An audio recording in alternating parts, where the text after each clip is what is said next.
স্ত্রীর অধিকার নিয়ে স্বামীর বাড়ির সামনে ধর্নায় যুবতী, খবর পেয়ে পৌঁছায় পুলিশ।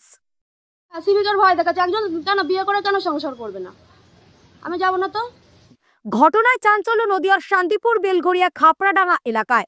ধর্নায় বসা এই যুবতীর অভিযোগ, সঞ্জয় দাসের সঙ্গে আইনি বিয়ে হওয়ার পর মন্দিরেও তাদের বিয়ে সম্পন্ন হয়। আমি ধর্নায় বসেছি, আমি ন্যায় বিচার চাই, আমি উঠবো না এই বাড়ির থেকে।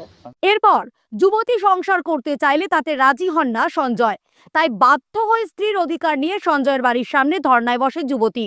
খবর পেয়ে ঘটনাস্থলে পৌঁছায় শান্তিপুর থানার পুলিশ, যদিও বা এ বিষয়ে স্বামীর বাড়ির কেউ মুখ খোলেননি।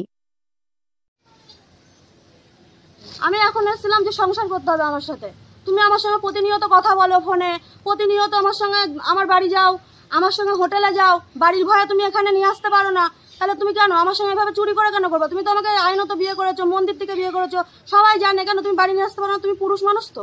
কি তারপরে কি বললো? বলছে যে না আমি হচ্ছে ভাইয়ের সঙ্গে কথা বলতে দেবো না। আর ওর সঙ্গে আমি রাস্তায় কথা বলতে গেলাম, ওই যে বললো যে হচ্ছে চলে যা তুই এখান থেকে, বললো না যে যা বাড়ি, বা আমার ছিঁড়ে নে, তাই বললো। বললো আমার ছিঁড়ে নে, তাই বললো। এবার আমি ওর কি করবো? আমি তো অসহায় না। এবার আইন, আমি চাই আইন আমাকে ন্যায় বিচার পাইয়ে দিক। আমি সংসার করতে চাই। এখন কি করছেন? বসে পড়েছে? হ্যাঁ, আমি ধর্নায় বসেছি। আমি এখানে বসে আছি, এটা হচ্ছে আমার শ্বশুর বাড়ি। মঙ্গল দাস, ওনার ছেলে সঞ্জয় দাস আমাকে বিয়ে করেছে। অনেকদিন ধরে আমার সঙ্গে সম্পর্ক, বিয়ের প্রস্তাব উনি দিয়েছে এবং আইনতভাবে আমার ছেলেকে নিয়েছে, রেজিস্ট্রি করে বিয়ে করেছে। তারপরে আমাকে বাড়িতে নিয়ে আসার পরে আমাকে এরা প্ল্যান করে মেরে ধরে বার করেছিল। তারপরে আমি 2 মাস মতো পরে মনে কেস করেছিলাম। ও আমার সঙ্গে যোগাযোগ রাখিনি, কথা বলিনি, ঠিক আছে। আমাকে কোনো রকমভাবে মানে বিয়ে করেছে, আমার দায়িত্ব নেয়নি, উল্টো আমাকে মারধর করে বার করে দিয়েছিল ওদের বাড়ির লোকজন, ঠিক আছে, বাবা দাদা। এখনও আমাকে বললো, বাড়িতে যখন বললাম ওকে ডাকো, আমি যে হচ্ছে ওর সঙ্গে কথা বলবো, বললো কি সুজয়কে ডাক। সুজয় দাস হচ্ছে সিভিক ভলেন্টিয়ার আমাদের শান্তিপুর থানার। আমাদের হচ্ছে সুজয় হচ্ছে থানার হচ্ছে সিভিক ভলেন্টিয়ার, ও আছে আমাদের থানার পাওয়ার আছে, আমাদের হচ্ছে টাকা পয়সা আছে, তুই কিছুই করতে পারবি না, ঠিক আছে, যা করবি তুই কোর্টে যেয়ে কর। আমি কোর্টে যাবো কেন? আমাকে বিয়ে করে অসহায় করেছে, আমি যাবো না তো কোর্টে। আমাকে বলেছে কেন কেস কর, ওই তো বলেছে কেস করতে, কেন বিয়ে করে কেন সংসার করবে না? আমি যাবো না তো। হ্যাঁ, সিভিকের ভয় দেখাচ্ছে, একজন পুলিশের রক্ষক হয়ে, মানে আইনের রক্ষক হয়ে কেন সাধারণ মানুষের উপর অত্যাচার করবে? কেন নিজের ভাইকে বলবে যে সংসার করতে দেবো না, আমার পাওয়ার আছে?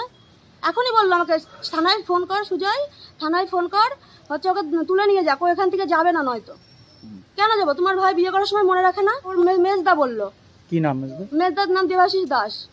আর বদ্দা বলছে তুই এখান থেকে চলে যা, তোর হচ্ছে এখানে কোনো কথা হবে না। কেন? তোমরা আমার সঙ্গে অন্যায় করেছো, তোমরা আমাকে মেরেছো, ধরেছো, কেন, কিসের জন্য? আমি তো তোমাদেরকে কোনো অন্যায় করিনি, তোমরা আমাকে অসহায় বানিয়েছো মেরে। কেন অসহায় বানিয়েছো? তোমার ভাই কেন বিয়ে করলো? না, এটা কি সত্য ঘটনা? উনি বলছে বিয়ে করেছে, রেজিস্ট্রি করেছে, আপনারা কি জানেন? আবার সংসারও করেছে বলছে বাড়িতে। এই বাড়িতে সংসার করিনি। পরিবারে আপনাদের কেউ সিভিকে চাকরি করে? তার প্রভাবেই নাকি ওনাকে মানা হচ্ছে না, এবং সেটা বলছেন। আমি জানি না, মানে পুরো দোষটা আপনাদের উপর চাপাচ্ছে। লোক আছে আর বাড়িতে ওইদিকে যান, ওইদিকে তবু তো আপনিও একজন লোক। আমি জানি। ব্যুরো রিপোর্ট, বর্তমান ভারত।